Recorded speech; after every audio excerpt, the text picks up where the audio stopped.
الشيطان الرجيم بسم الله الرحمن الرحيم الحمد لله رب العالمين الرحمن الرحيم مالك يوم الدين إياك نعبد وإياك نستعين اهدنا الصراط المستقيم صراط الذين أنعمت عليهم غير المغضوب عليهم ولا الضالين. Donc aujourd'hui, je vais récapituler un peu ce que l'on a appris à propos de la sourate Al-Fatiha. Je pense que c'est important. Beaucoup de choses ont été dites. C'est toujours bien de faire des rappels, de réviser afin que cela reste en nous. Les gens qui n'ont pas eu l'occasion de prendre des notes auparavant, ils peuvent prendre des notes à présent. Je vais essayer de vraiment simplifier et de vraiment parler très rapidement, mais essayer aussi de faire passer le message que cette sourate voulait ou veut nous faire passer. Donc tout d'abord, on a parlé du premier verset du Saint-Coran qui est Bismillahir-Rahmanir-Rahim, au nom d'Allah, le gracieux, le miséricordieux. Ce qui signifie que on avait appris que comment, tout d'abord, la signification du mot Allah, Ar-Rahman Ar-Rahim. Allah, comme on avait dit, c'est le nom personnel de Dieu. Et à l'exception de l'islam, il n'y a aucune religion qui présente un tel nom. C'est le nom personnel d'Allah. Et Allah signifie l'être qui contient le plus, qui est doté de tous les attributs parfaits mentionnés dans le Saint-Coran. Celui qui entend tout, celui qui voit tout, c'est le Tout-Puissant. Donc, l'être qui détient les attributs parfaits s'appelle Allah. Allah, c'est donc, encore une fois, le nom personnel d'Allah. Ensuite, on a les deux attributs d'Allah qui sont Ar-Rahman et Ar-Rahim. Ar-Rahman, c'est un attribut divin qui a commencé déjà à travailler avant même notre naissance. Et cet attribut, en fait, signifie que le Dieu Rahman, c'est un Dieu qui nous a accordé des faveurs sans même que l'on lui ait demandé quelque chose. C'est pour cela que quand le Coran, lorsqu'il parle de la création de l'homme, il parle de l'attribut Ar-Rahman. Et toutes les qualités, les capacités qu'il nous a données, de la manière avec laquelle il nous a créé, les capacités qu'il nous a données, ces capacités, ces qualités, on ne lui a rien demandé, mais il nous les a accordées par son propre gré, et il les a accordées à tout le monde, que ce soit les chrétiens, les juifs, les musulmans, les hindous, les bouddhistes, ou même que ce soit des athées, ou les gens qui croient en Allah. Cet attribut, il est très large, il a une connotation plus large. Allah déverse sa grâce sur tout le monde, sans même que l'on lui ait demandé.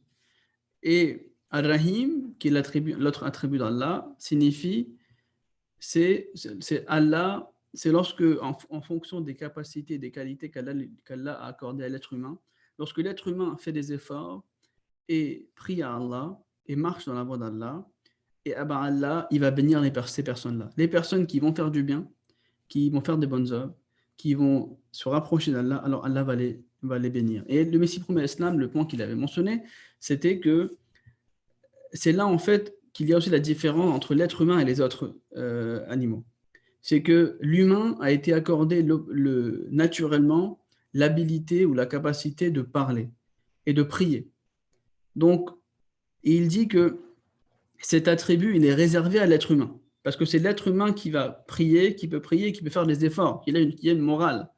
Et donc, c'est cet attribut qui travaille pour cela. Et ça veut dire aussi que si on ne prie pas, alors on est semblable à des animaux. C'est pour cela qu'il faut se focaliser sur la prière, il faut se tourner vers Allah, surtout pendant ce mois du Ramadan. Maintenant, la deuxième chose qu'on avait parlé, c'est que lorsque l'être humain il voit toutes ces faveurs divines qui ont été octroyées à tout le monde et à tout un chacun, alors automatiquement, le croyant, lorsqu'il voit toutes ces faveurs, toutes ces bénédictions qu'Allah nous a déversées, alors automatiquement, il tombe amoureux d'Allah. Donc Allah, il devient la personne Donc, en ourdou, le mot qui avait été mentionné par le Messie premier, c'était mahboub. Ça veut dire que Allah, il est automatiquement aimé. D'accord? Et quand quelqu'un est aimé par quelqu'un, automatiquement, qu'est-ce qu'on fait? On chante ses louanges. Si quelqu'un vous fait du bien, vous allez dire franchement, ce que tu m'as fait, c'est très très bien, c'est un bon travail que tu m'as fait. Et ben, quand on regarde Allah et comment il nous a créés, il nous a donné des mains, il nous a donné des pieds. Par exemple, s'il ne nous aurait pas créés comme ça, on serait même pas, on aurait même plus, par exemple, faire sajda ou même ruku. Et à travers cet attribut Ar-Rahman, même le Saint-Coran nous a été révélé. Et c'est pour cela que le Saint-Coran, Allah dit Ar-Rahman allama al-Quran, que c'est ce Dieu Rahman qui nous a accordé ce Coran. Ça veut dire que même le Saint-Coran, qui est une bénédiction spirituelle, a été accordé à l'homme par l'attribut Ar-Rahman, parce que le Coran nous a pas été accordé en fonction d'une qualité que l'on avait. Non. C'était l'homme, lorsqu'il était éloigné d'Allah, lorsqu'il était dans l'obscurité, Allah il a envoyé sa lumière, sa bénédiction, pour que l'homme profite de cela.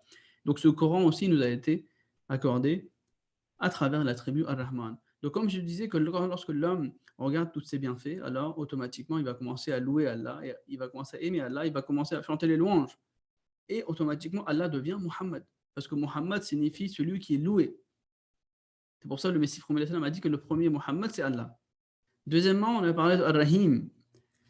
Donc là on a parlé de Ar-Rahman, c'est que c'est l'homme qui tombe amoureux d'Allah. Ar-Rahim, c'est Allah qui tombe amoureux des croyants qui font des efforts, qui font des bonnes œuvres. Comme on avait dit que la tribu Ar-Rahim, il travaille ou il est en marche lorsque les êtres humains font des efforts dans la voie d'Allah, ils prient à Allah, alors Allah, lorsqu'il regarde que voilà tel et tel croyant est en train de faire ses bonnes œuvres, alors Allah, de son côté, il tombe amoureux de cette personne. Et lorsque vous tombez amoureux d'une personne, automatiquement, vous allez commencer à chanter ses louanges. Vous allez dire que voilà, cette personne-là, c'est la meilleure. Et donc, Allah va devenir Ahmad.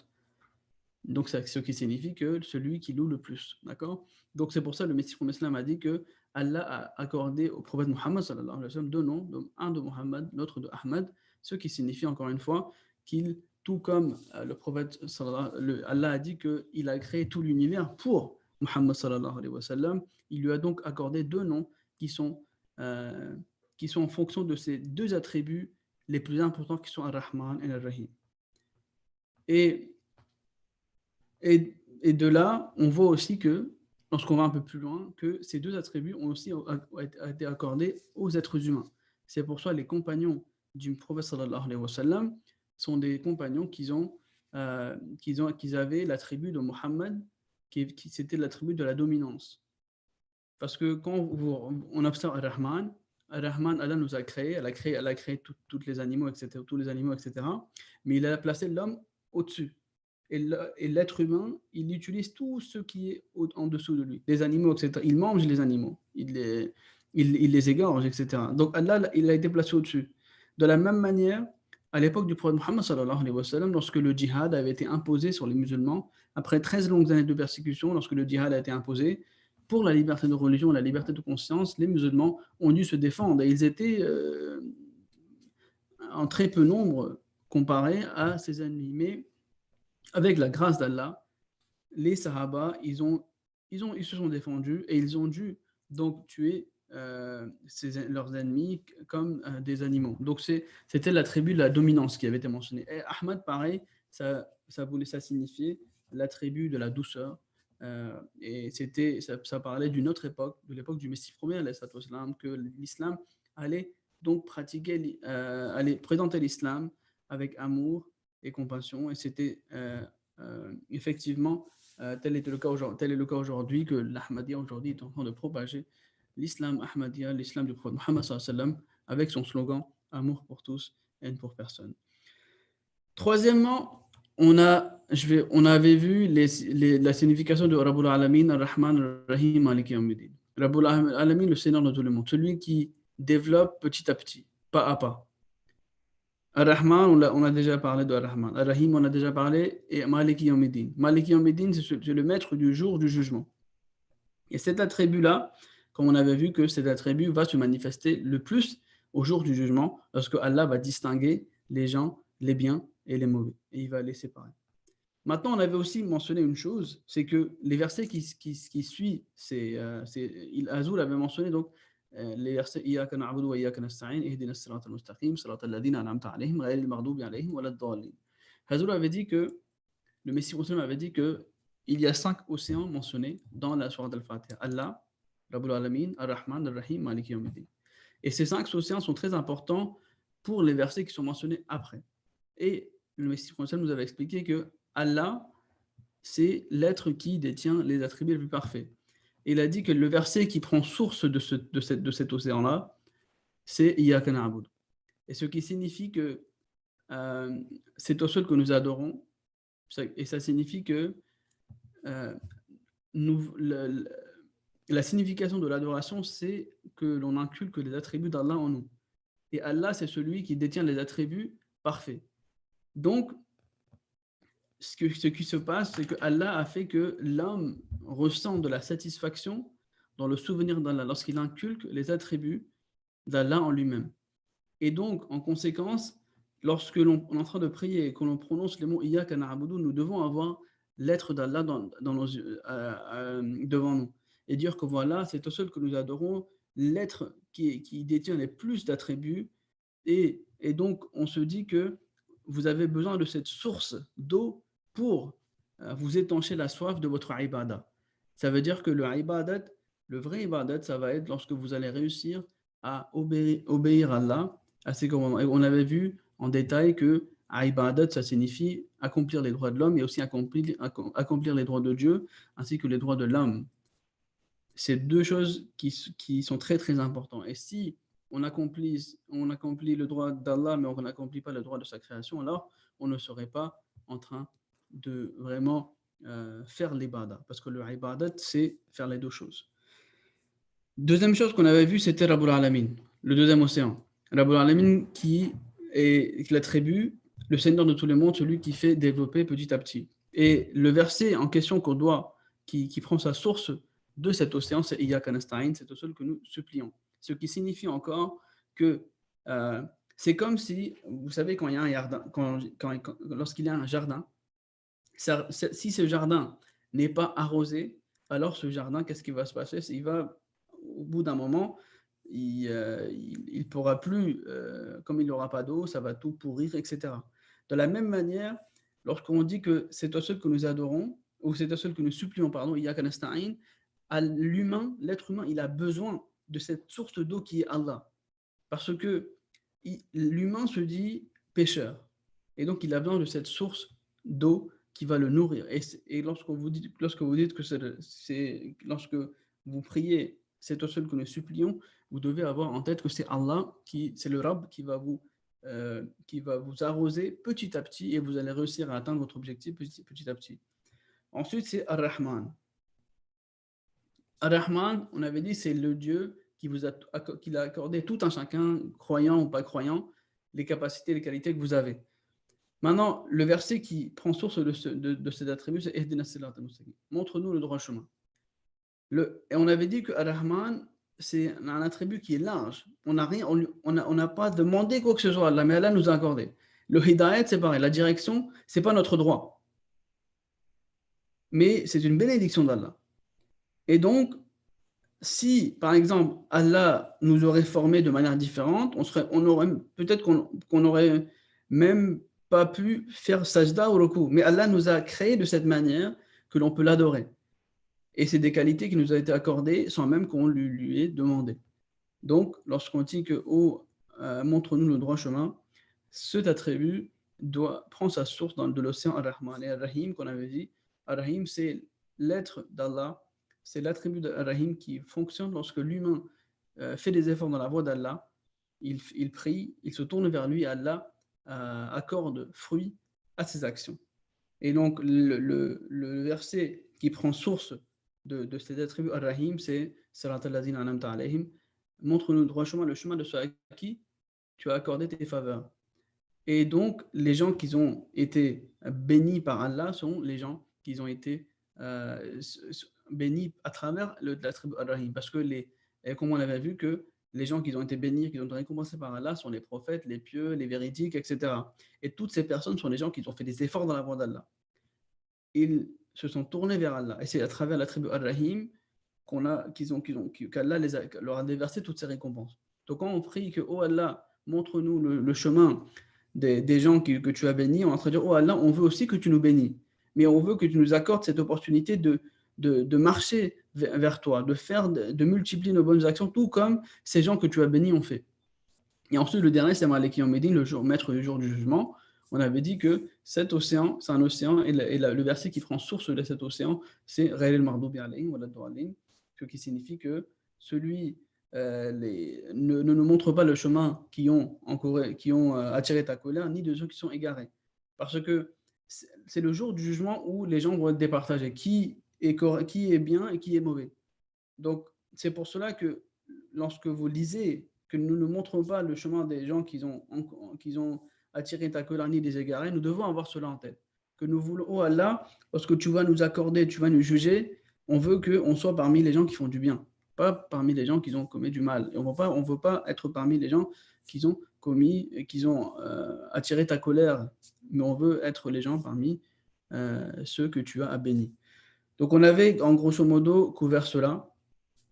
Et Inch'Allah, la semaine prochaine, on commencera la sourate Al-Baqarah, une sourate qui est très très importante. Et je vais peut-être toucher un tout petit peu, juste pour vous donner un petit goût de la sourate.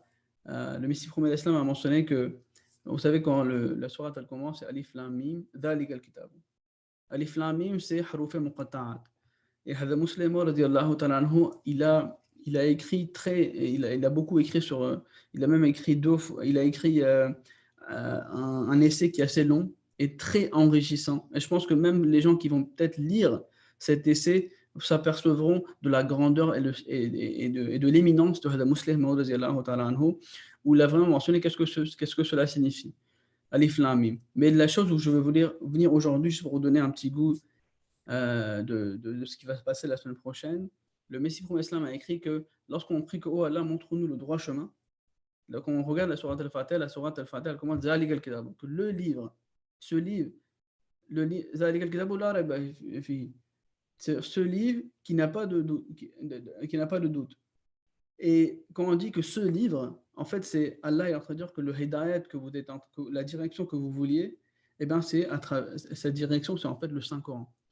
Et donc, Inch'Allah, on va commencer la sourate Al-Baqarah, Inch'Allah, la prochaine fois. Et je veux juste donner un message demain. Je pense à la fin aussi, on aura un message de la part du secrétaire Moulay Khardia. Demain, il y a une conférence avec M. Charles Taylor, qui est un professeur et un philosophe assez connu au Québec, qui avait même écrit le rapport Bouchard-Taylor, la commission, pardon. Et donc, on aura donc une session demain de 3h à 4h30 sur le sujet de la laïcité. Tous les membres de la Jamaat sont invités, les Lajna, les Khuddam, les Ansar, de participer. Et cette initiative a été lancée donc d'après les directives de notre dernier calife, Ayadallahu Ta'ala bin Aziz. Assalamu alaikum rahmatullah. So today we have covered many aspects in Surah Al-Fatiha. Some aspects I think they need revision because we have covered so many. We have covered the meaning of Ar-Rahman Ar-Rahim. The Muhammad sallallahu alaihi wasallam was mentioned in Bismillah ar-Rahman ar-Rahim, and we have covered the meaning of different attributes of God and how the other verses of the Holy Quran take benefit or source themselves from these attributes and how important it is for all of us. So I will just quickly remind to go through all of the aspects that we have covered. I'm going to try. So first of all, we have covered the first verse of the Holy Quran, and we have covered the name of Allah and Ar-Rahman Ar-Rahim. Allah, as the Prophet Muhammad said, that this is the personal name of Allah. And this, according to the Quran, Allah is the one who possesses all the perfect qualities mentioned in the Holy Quran. Secondly, Ar-Rahman and Rahim. These are the attributive name of Allah the Almighty. And we have covered that the meaning of these two words or attributes are really closely linked because they come from the same root word, but they have different meanings that we need to bear in mind. Ar-Rahman means the God Ar-Rahman is the one who has given so many abilities, qualities without even we asking for them, and he has given them to everyone. to an atheist or a believer. But when it comes to Ar-Rahim, Ar-Rahim has a more specific connotation, which means that those people who do good deeds and they make efforts and they pray to Allah the Almighty, then those people will be blessed through the attribute of Ar-Rahim. So Ar-Rahman has a more larger connotation, and Ar-Rahim has a more specific connotation. And one thing that we have to bear in mind, that the promised Messiah wrote, that Ar-Rahim attribute tells us that human beings have the natural ability to pray. So Ar-Rahim tells us to pray to Allah the Almighty, to make efforts towards Him, and then Allah Ta'ala will bless us. And the promised Messiah states that prayer is essential for a human being. And he said the only difference between an animal and human being is that humans turn to Allah the Almighty and they pray. So we have to remember, focus on your prayers, and let's try our best to make efforts in the way of God so that we also get blessed by Allah the Almighty.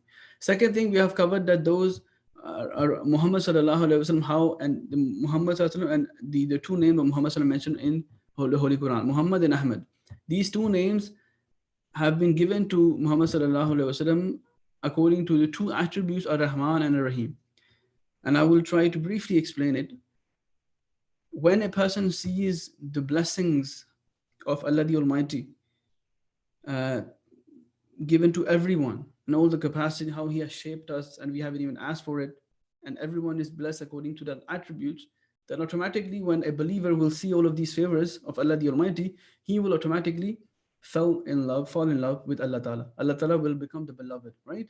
And once someone becomes your beloved, then you start singing His praise, right? And the meaning of Muhammad is the one who is praised. So basically Allah Ta'ala becomes Muhammad, and the promised Messiah states that this is why the Muhammad sallallahu Allah Ta'ala is actually the first Muhammad. And secondly, the attribute of Ar-Rahim, when Allah Ta'ala sees a believer who is making efforts, who pray to himself, who turn to Him, and he's sincere, then what Allah Ta'ala does, Allah Ta'ala then falls in love with that person and blesses him.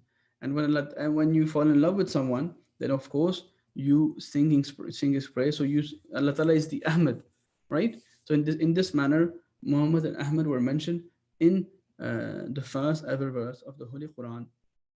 And that tells us about the status of our beloved Master, the Holy Prophet Muhammad sallallahu alaihi wasallam, and how important it is for us. And Allah Ta'ala has also expressed His love for Muhammad sallallahu alaihi wasallam, where Allah Ta'ala says, "Qul in kuntum," He says to Muhammad sallallahu alaihi wasallam, "Qul," announce it to everyone, "In kuntum tuhibbun Allah," if you love God, fattabi'uni, then you will have to follow me, and in return Allah Ta'ala will love you. And then in another verse of the Holy Quran, we see how Muhammad sallallahu alaihi wasallam was greatly in love with Allah Ta'ala. Is in Surah Zuha, وَوَجَدَكَ ضَالًّا فَهَدَى, that he was so much lost in the love of God that Allah Ta'ala guided him. So we see that these love came from both sides. So this is how we have to remember that our example is Muhammad sallallahu alaihi wasallam, and in order to reach God, we have to follow the noble example of our beloved Master, the Holy Prophet Muhammad sallallahu alaihi wasallam. This was taught by the promised Messiah, who has said that everything which has been granted to me was due to me following step by step the Holy Prophet Muhammad sallallahu alaihi wasallam. Next thing that we have covered is that how these two attributes of Muhammad and Ahmad were transferred to the people of Muhammad sallallahu alaihi wasallam, because the attribute of Muhammad meant as an attribute of Jalal. And we have covered that how the companions of the Holy Prophet sallallahu alaihi wasallam were also had the Rahmanical and Muhammadi Jalal in them, in a way that when they were they got victory. So victory was actually in those words, and this is how we see that all the jihad which was done by the Sahabas, which was a defensive jihad, and all the wars which were fought were defensive wars, and they had to defend themselves after 13 years of persecution. Allah Ta'ala granted them the permission to fight, because in order to establish freedom of religion and freedom of conscience. And then when they fought, Allah Ta'ala told them to fight with courage, and they did that, and they had to slaughter enemies like animals. And the same thing is with the Rahman God, who has placed human beings on top of every species, and then we have subjugated all the other species, and we are using them. Everything is being used for the betterment of the human. So you have still the connotation of dominance. Then you have the name of Ahmad. Ahmad means, as you said, the love of Allah Ta'ala falls upon the believer, is more a teaching of Jamal, softness, compassion, love. And we see that one of the prophecies mentioned about the advent of the promised Messiah والسلام, was that the abolishment of war. And we see that today the promised Messiah والسلام, wrote that there is no need for jihad right now. There is no need of warfare, and he has explained the true connotation of jihad, right? And right now the Jamaat is actually trying to propagate the true teachings of Islam by peaceful means. Secondly, we have covered the four attributes: Rabbul Alameen, Ar-Rahman, Ar-Rahim, Maliki Yawmiddin. Without going into too much in detail, we have covered that the Surah Fatih has 5 oceans. Hazur mentioned 5 samandar: Allah, Rabbul Alameen, Ar-Rahman, Ar-Rahim, Maliki Yawmiddin. And it's mentioned that Allah Ta'ala is the God who possesses all the perfect qualities. And the verse which takes source from this is Iyyaka Na'budu. So when we say that thee alone do we worship, we need to know that this means that first of all we need to lose ourselves in the being of Allah the Almighty. We need the Prophet used the word fanafillah, and once you are completely involved in the being of God, then you have no sense of you have no ego left in you, because you believe yourself to be a tool which is being used by Allah the Almighty. This is why those people who actually truly worship Allah the Almighty, they have no ego or arrogance in them, and they are here in this world for the sole purpose to inculcate those attributes of Allah in themselves. So this is why, again, you become the abd, the ghulam, the slave of God. So when you pray, Allah Ta'ala, Iyyaka na'budu, thee alone do we worship, you have to remember that we are worshipping that Lord who is so powerful, and we are nothing compared to him. But we need that source, because our objective is to inculcate his attributes. And again, I said ibadat means to fulfill the attributes of God and of his creation. So we have to bear in mind these aspects. Then the second ocean is Rabbul Alameen. Rabbul Alameen is the attribute of God, the sustainer of the world, and who step by step develop things, right? Tarbiyat. The word tarbiyat has also came out from this word, which means tarbiyat means the moral reformation, and moral reformation is something that takes time. It's a procedure, right? The same thing is when you say to Allah Ta'ala, and the verse that actually sources itself from Rabbul Alameen, that ocean is Iyyaka Nasta'in. Thee alone do we worship. Thee alone do we beseech for help. Sorry. So we are asking help from Allah the Almighty. And the Promised Messiah gave an example that I haven't given in the previous duruos. He gives the example. He said, this just like a garden needs water to grow. Once the water is not there, then what will happen? The garden will not be flourishing. It will stop growing and it will maybe die soon, right? In the same manner, human beings, for their nourishment, for their development, they need Allah Ta'ala's, they need the attribute of Rabbul Alameen, which will nourish the believer spiritually step by step. And the believer thinks that about himself, that I am nothing and I am maybe a person who sins a lot. But it is Allah Ta'ala who will grant me that step-by-step development for my spirituality as well. So it's like the spiritual water, right? That develops you step by step. Third thing is Ar-Rahman. It is third ocean. And the attribute which actually takes the verse that sources itself from this ocean is Ihdina Sirat al-Mustaqim. Show us, guide us to the right path, right? Now, direction or hidayat is not your right. It's a blessing from Allah the Almighty. And we have said that Ar-Rahman is the one who gives without even you asking for it. It was never our right to have all of this blessing that we are having today. No. So hidayat or direction is not your right. It is a blessing from Allah the Almighty. So when we say guide us to the right path, we want that Rahman Khuda to bestow that guidance on us. And we say we are not deserving, it's not our right, but I know that this is a blessing from Allah the Almighty. So we have to, and then another connotation is, for example, if Allah Ta'ala hadn't built us like this, the way we are, maybe we won't be able to pray or do sajda. So all of these abilities, qualities have been granted by Allah the Almighty. He has granted us the ability to worship, to pray, to do those different postures, because He has created us in a way that we can do all of these things, and we haven't asked for it. So we need to have these things in mind as well, especially when you say ihdina sirat al-mustaqim. The fourth ocean is Ar-Rahim. Ar-Rahim, as we have covered, means that Allah Ta'ala blesses the efforts. He never let go in waste your efforts. And the verse that sources itself from this attribute is Sirat al-Lazina an'amta alayhim. When we ask God, show us the path of those to whom those you have blessed, right? And all of these blessed people, these prophets that we have seen, they were those people who made lots of efforts in the way of God. They turned to prayer. Prayer was their like weapon for everything, and it was with them, right? So we say to Allah the Almighty, oh Allah Ta'ala, we want you to show us the path of those you have blessed, right? But we need your help in order to walk on the path of these people. This is not an easy task, but we need your help. And Allah Ta'ala will bless our efforts through this attribute of Allah the Almighty. And the last and the fifth ocean is Maliki Yawmiddin, the master of the day of judgment. And the verse that sources itself from this attribute is Ghayril Maghdubi Alayhim Waladdallin, which means that don't show us the path of those who have incurred your wrath or your anger, and neither of the path of those who have gone astray. And you will know the good ones and the bad ones on the day of judgment. So this attribute will manifest itself more in a better with more emphasis on the day of judgment. So we need to seek Allah Ta'ala's help, and so we need to have all of these things in mind when we are actually going through these verses of the Holy Quran.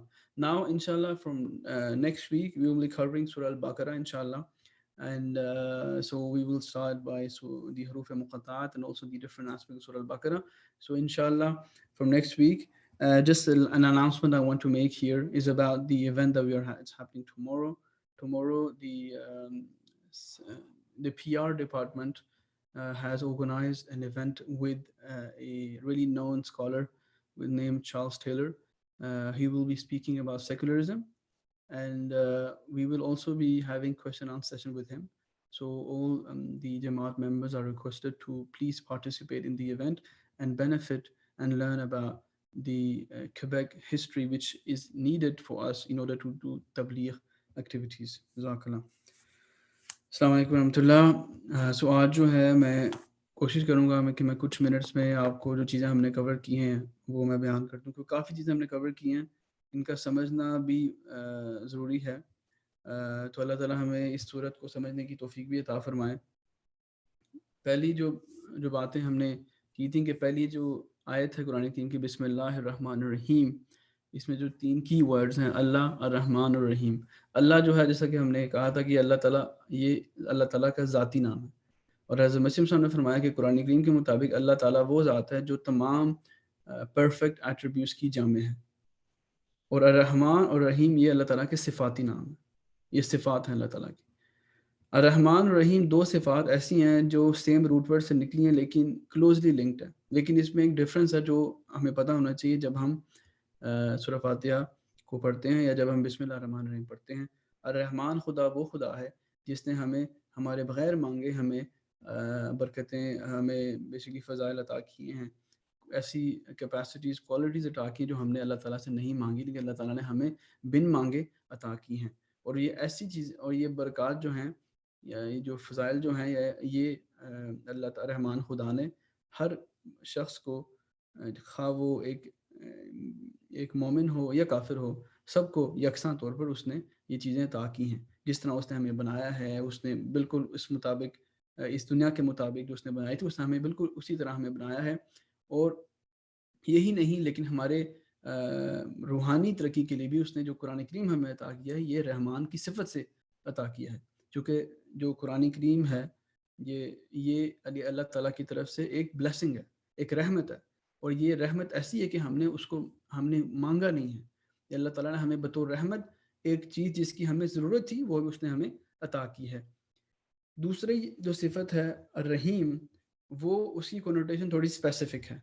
इससे मुराद ये है कि वो लोग जो अल्लाह ताला से दुआ करते हैं, जो अल्लाह ताला की तरफ झुकते हैं, जो नेक अमाल करते हैं, اللہ تعالیٰ جو ہے ان کے اعمال کو ضائع جانے نہیں دیتا، لیکن ان کے اعمال کو وہ پھل دیتا ہے، ان کی اجر دیتا ہے۔ اس لیے جو بھی انسان کوشش کرے گا وہ ضرور بضرور جو ہے اللہ تعالیٰ جو ہے اس کے اجر کو ضرور اس کو عطا کرے گا۔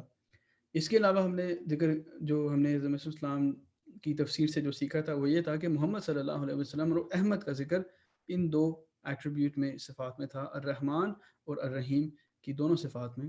اور حضور نے ہمیں اس طرح بات سمجھائی کہ جو مومن ان تمام برکات کو، رحمان خدا کو دیکھتا ہے کہ اس نے کس طرح ہمیں کس طرح بنایا ہے، کس طرح اس نے ہم پہ فضائل برسائے ہیں، رحمت برسائی ہے، تو آٹومیٹکلی انسان جو ہے وہ خدا تعالیٰ سے محبت کرنے لگ جاتا ہے، خدا تعالیٰ محبوب بن جاتا ہے انسان کا۔ اور دوسری طرف جب اللہ تعالیٰ دیکھتا ہے کہ میرے بندے نیک کام کر رہے ہیں، دعا کر رہے ہیں، اچھے کام کر رہے ہیں، تو اللہ تعالیٰ جو ہے پھر اپنے بندے سے محبت کرنے لگ جاتا ہے، تو وہ محب ہو جاتا ہے۔ تو یہ چیزیں اس کے بعد جو اب رحمان خدا کو لیں، جب آپ کسی سے محبت کرنے لگ جاتے ہیں تو آٹومیٹکلی آپ اس کی حمد گانا شروع کرتے ہیں، اس کی حمد کرتے ہیں۔ اس لیے محمد کا جو لفظ ہے اس کا مطلب ہے کہ جو حمد کیا گیا، اور یعنی کہ پہلا جو محمد ہیں وہ اللہ تعالیٰ ہے، رحمان خدا ہے۔ اور الرحیم کے والے سے جیسے کہ ہم نے کہا تھا کہ جب اللہ تعالیٰ اپنے پیارے بندوں کو دیکھتا ہے، وہ نیک کام کرتے ہیں، دعا کرتے ہیں، نیک اعمال کرتے ہیں، تو اللہ تعالیٰ ان کے اجر دیتا ہے، اللہ تعالیٰ ان سے محبت کرنے لگ جاتا ہے۔ تو جب اللہ تعالیٰ کسی سے محبت کرنے لگ جاتا ہے تو اللہ تعالیٰ اس شخص کا احمد بن جاتا ہے، یعنی کہ وہ اس کی پھر حمد کرتا ہے۔ تو یہ اس طرح محمد اور احمد کا لفظ جو ہے حضرت مسیح السلام نے ہمیں بات سمجھایا کہ کس طرح اللہ تعالیٰ نے اپنی پہلی آیت میں ہی ہمیں یہ بتانا چاہا کہ محمد کا مقام کیا ہے۔ تو یہ ہمارے لیے بہت ضروری ہے کہ محمد صلی اللہ علیہ وسلم کا مقام ہمارے لیے پہلی آیت میں واضح ہو جاتا ہے کہ اللہ تعالیٰ کی نظر میں محمد صلی اللہ علیہ وسلم کا کیا مقام ہے، اور ہمیں کتنا زیادہ محمد صلی اللہ علیہ وسلم پر درود دو سلام بھیجنے چاہیے، اور آپ کی زندگی کا مطالعہ کر کے، یعنی چونکہ ہمارے آپ اسوہ حسنہ ہیں، ہم نے کوشش کرنی چاہیے کہ ہم بھی بھرپور کوشش کریں کہ ہم محمد صلی اللہ علیہ وسلم کی اطاعت کریں، اور ان کی زندگی سے جو بھی باتیں آپ نے فرمائی ہیں وہ ہم کرنے والے ہوں۔ دیکھیں اللہ تعالیٰ نے اور آپ وسلم نے دونوں جو ہے محبت کا اظہار بھی کیا۔ اللہ تعالیٰ قرآن کی میں بتا کہ قل، تو اعلان کر دے اے محمد، ان کنتم تحبون اللہ، اگر تم اللہ سے اعلان کر دیں لوگوں سے کہ اگر تم اللہ سے محبت کرتے ہو فاتبعونی، تو تم میری پیروی کرو۔ میری پیروی کے نتیجے میں کیا ہوگا؟ تو اللہ تعالیٰ بھی تم سے محبت کرنے لگ جائے گا۔ اب دیکھیں کتنا خوبصورت محبت کا مقام ہے، اور اس سے ہمیں محمد صلی اللہ علیہ وسلم کے مقام کا پتہ لگتا ہے۔ اور دوسری جگہ اور کئی جگہ ہیں، سورہ زحا میں بھی ذکر آتا ہے، وسلم نے فرمایا وَوَجَدَكَ ضَالًّا فَهَدَىٰ، کہ ہم نے تجھے اللہ تعالیٰ کی محبت میں کھویا پایا اور ہمیں تجھے ہدایت۔ تو یہ دیکھیں یہ ہمیں بتاتا ہے کہ اللہ تعالیٰ کتنا محمد صلی اللہ علیہ وسلم سے محبت کرتے ہیں، اور آپ وسلم جو ہے وہ کتنا اللہ تعالیٰ سے محبت کرتے ہیں۔ اس کے علاوہ ہم نے یہ بھی کیا تھا کہ چونکہ یہ اللہ تعالیٰ کی صفات بائی وے آف ریفلیکشن جو ہے محمد صلی اللہ علیہ وسلم میں پوری ہوتی ہیں، لیکن اس میں یہ بھی شائبہ ہوتا تھا کہ لوگ وسلم کی یعنی کہ عبادت میں شرک نہ کرنے لگ جائیں۔ تو حضرت صلی اللہ علیہ وسلم نے فرمایا کہ اس لیے اللہ تعالیٰ نے محمدی اور رحمانی صفات جو ہیں، محمدی صفت جو ہے وہ انسانوں میں بھی منتقل کی، جو اطاعت گزار اور نیک لوگ صحابہ تھے ان میں بھی یہ محمدی صفات جو ہیں حضرت فرمایا کہ یہ ہمیں نظر آتی ہے، جو کہ حضرت وسلم کے زمانہ جو تھا وہ ایک جلالی وہ محمدی صفات تھی صحابہ میں، اور ایک جلال بھی تھا ان میں۔ اور فرمایا کہ دیکھو جس طرح جہاد جو ہے وہ صحابہ کو کرنا پڑا اور اپنے دفاع کے لیے کرنا پڑا، تو اس وقت اس رحمان اور محمد کے نام میں یہ بھی تھا کہ اللہ تعالیٰ نے ایک وکٹری عطا کرنی ہے بندوں کو۔ اور اسی طرح احمد کا نام اللہ تعالیٰ نے اس لیے دیا کہ اس میں ایک جمال کا رنگ ہے۔ احمد جیسے ہم نے دیکھا کہ اللہ تعالیٰ جو ہے وہ اپنی محبت اور اپنا رحم جو ہے وہ برساتا ہے بندے پہ، تو اسی طرح احمد کے نام میں ایک یہ میسج تھا کہ جو احمد کی جمال کا رنگ ہوگا، اور وہ لوگ جو مسیح علیہ السلام کے زمانے میں آئیں گے وہ لوگ اس طرح جو ہے لوگوں میں اسلام کو پھیلائیں گے۔ تو ہم دیکھتے ہیں کہ جماعت احمدیہ جو ہے وہ اسی طرح جو ہے جس جمالی رنگ کو آگے لے کے چل رہی ہے، اور ہم کس طرح اسلام کا محبت کا پیغام جو ہے وہ لوگوں تک پہنچا رہے ہیں۔ اس کے علاوہ ہم نے صفات کا معنی ہم نے سیکھے تھے، اور جو 5 سمندر جو ہیں جن کا ہم نے مطالعہ کیا تھا، اس کے بارے میں میں آپ کو کچھ باتیں بتا دیتا ہوں تاکہ ہمیں یاد رہیں کہ جو آیات اس کی طرف ان صفات کے بعد آئی ہیں ان سے ہم کس طرح بھرپور اپنی نمازوں میں فائدہ اٹھا سکتے ہیں۔ اللہ جو ہے وہ پہلا سمندر ہے، وہ ذات جو تمام صفات پرفیکٹ صفات بند رکھتی ہے۔ جب ہم ایاک نعبد کہتے ہیں کہ ہم تیری ہی عبادت کرتے ہیں، ہمیں اپنے ذہن میں یہ رکھنا چاہیے کہ ہمارا مقصد یہ ہے کہ ہم اللہ تعالیٰ کے رنگ میں رنگین ہو جائیں، یعنی کہ انسان کی انانیت اور نفسانیت جو ہے اسے الگ ہو جاتی ہے، اور وہ بالکل اللہ تعالیٰ میں فنا ہونے کے لیے پیدا ہوا ہے۔ اس لیے جب ہم عبادت کرتے ہیں تو ہمیں یہ مد نظر رکھنا چاہیے کہ ہم عبادت اس لیے کر رہے ہیں کیونکہ ہم نے اللہ تعالیٰ کے رنگ میں رنگین ہونا ہے، اور جو لوگ حقیقی طور پر اللہ تعالیٰ کے رنگ میں رنگین ہوتے ہیں اس لیے ہم دیکھتے ہیں کہ ان میں کسی قسم کی نفسانیت اور انانیت نہیں رہتی، وہ عاجزی اور انکساری سے انکسار کرنے والے لوگ ہوتے ہیں۔ تو ہمیشہ یہ یاد رکھنا چاہیے اللہ تعالیٰ جو ہے، اور یہ ہمیں جب ہم عبادت کرتے ہیں ہمیں یہ ہمیشہ یاد رکھنا چاہیے، اور ہم نے یہ بھی سیکھا تھا کہ عبادت کے معنی یہ ہے کہ اللہ تعالیٰ حقوق اللہ اور حقوق العباد کو ادا کرنا۔ سیکنڈ، یہ رب العالمین سیکنڈ سمندر ہے، اور جو اس آیت سے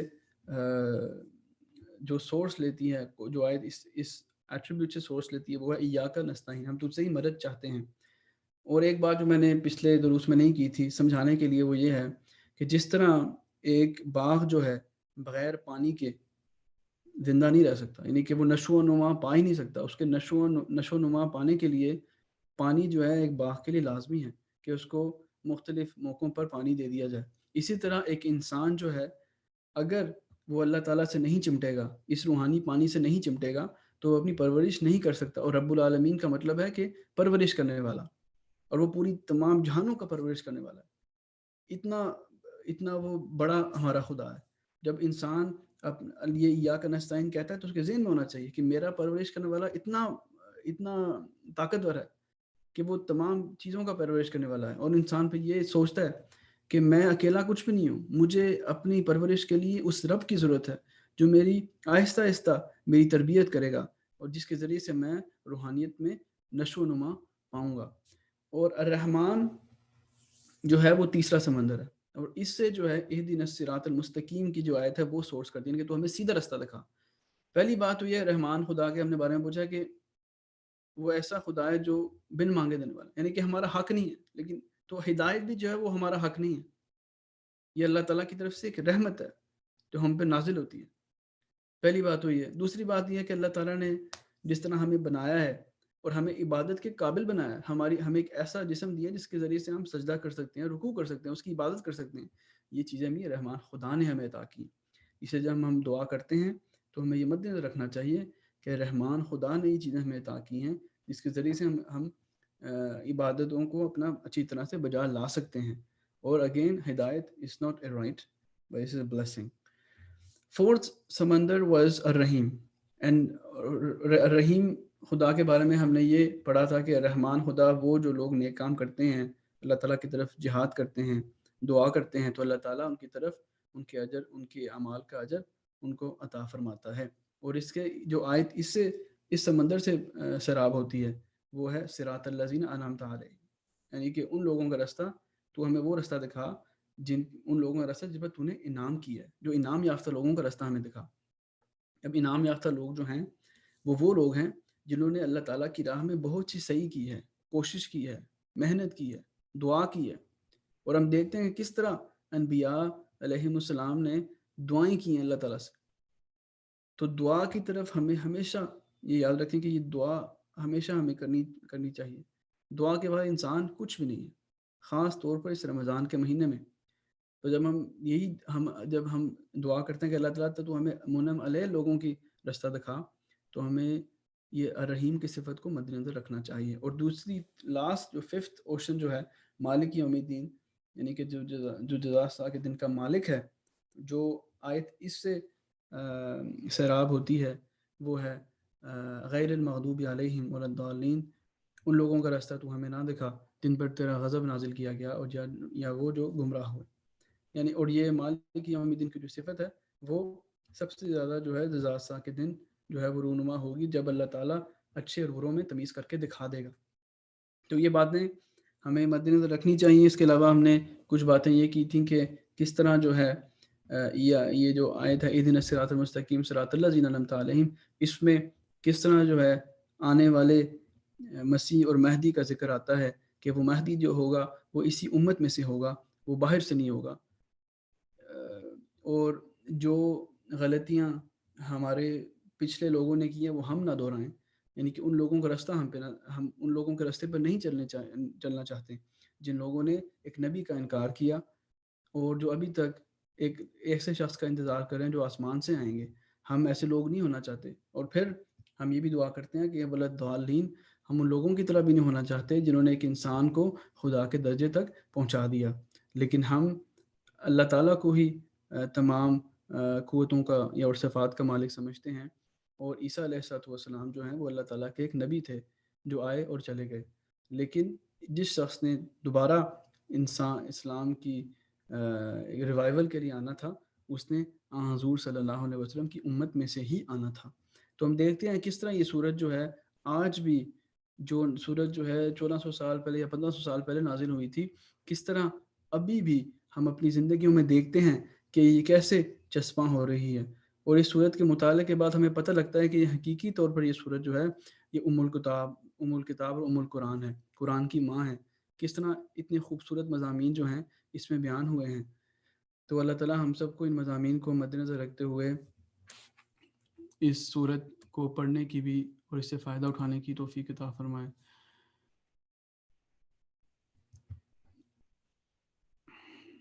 Before I think Rizwan Khan Saheb has a message to give, so I will ask him to say a few words.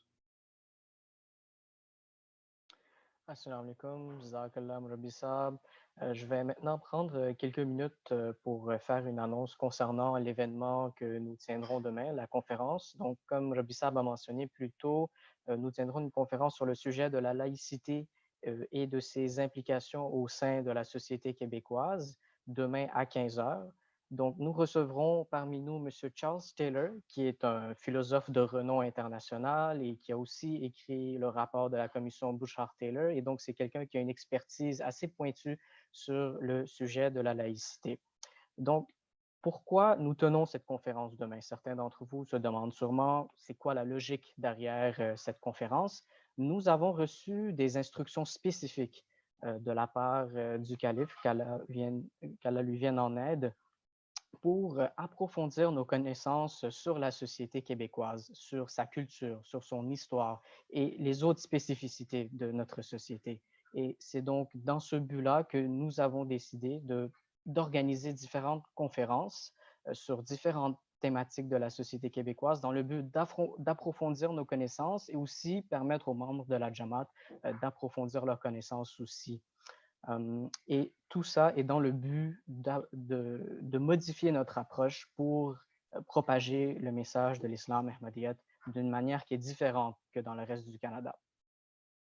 Donc, je vous invite humblement demain à prendre part à cette conférence de 15h à 16h30 en direct sur conférence.amjmontréal.ca. Donc, cette conférence est ouverte à tous, donc vous pouvez inviter vos amis et vos connaissances. Il y aura également une période de questions avec M. Charles Taylor vers la fin. Et donc, c'est une opportunité très unique d'avoir accès à une sommité dans le domaine. Et je vous invite à y participer, que vous soyez des Khuddam, Ansar ou Lajna. Soyez là, participez, c'est important. Donc, voilà. I will now say a few words in English and Urdu. As you may know, and Murabi Sab has mentioned before, we're going to have a conference tomorrow on the issue of secularism. So it's going to happen tomorrow at 3 p.m. We are, alhamdulillah, going to receive Mr. Charles Taylor, who is a world famous philosopher and professor emeritus at McGill University. He has also co-authored the Bouchard-Taylor Commission report on the issues of religious symbols. So some of you might be asking why we're going to hold that conference tomorrow. It is very important to note that this is due to specific instructions that we have received from our beloved Imam Huzur Ayyadullah Ta'ala bin Aziz, And he has asked us to learn about Quebec society and to learn about its history and the differences of Quebec society, because it is different from the rest of Canada. And this is to tailor a unique approach to Tabligh and to spread the message of Islam Ahmadiyyat in Quebec. So this is why we're going to hold different conferences throughout the year on different themes of Quebec society. And this is the first one that we're having on the issue of secularism and its implications in our society. So I humbly invite you to be part to that conference tomorrow from 3 p.m. to 4:30 p.m. It will be live streamed at conference.amjmontreal.ca.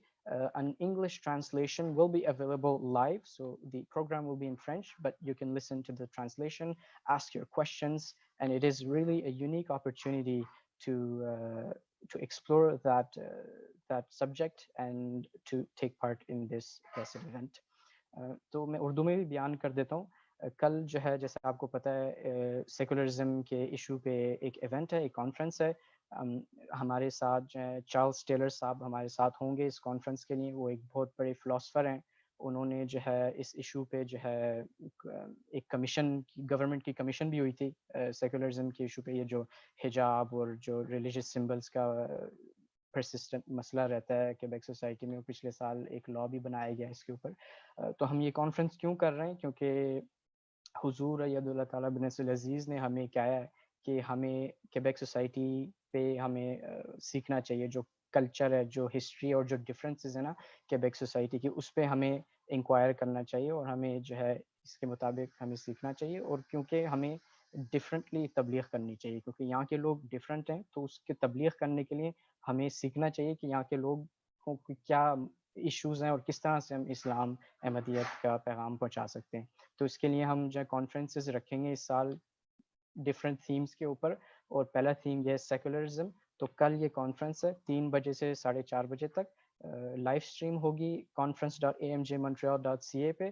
سب کے لیے اوپن ہے, تو کوئی بھی آ سکتا ہے. تو آپ جو ہے برائے مہربانی آئیے اور کل جو ہے اس کانفرنس سنیے, اور ایک کوشچن پیریڈ سیشن بھی ہوگا جہاں آپ سوال پوچھ سکتے ہیں.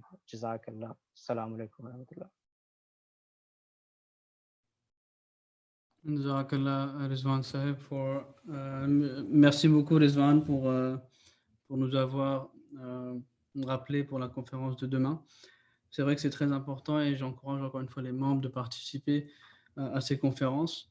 Inch'Allah, à partir de la semaine prochaine, nous allons commencer la Sourate al-Baqarah. J'ai reçu un message qu'on va essayer de couvrir le plus de versets qu'on peut avec la prononciation et la traduction, Inch'Allah. Donc, d'ici à la prochaine fois, Assalamu alaikum wa rahmatullahi wa barakatuh.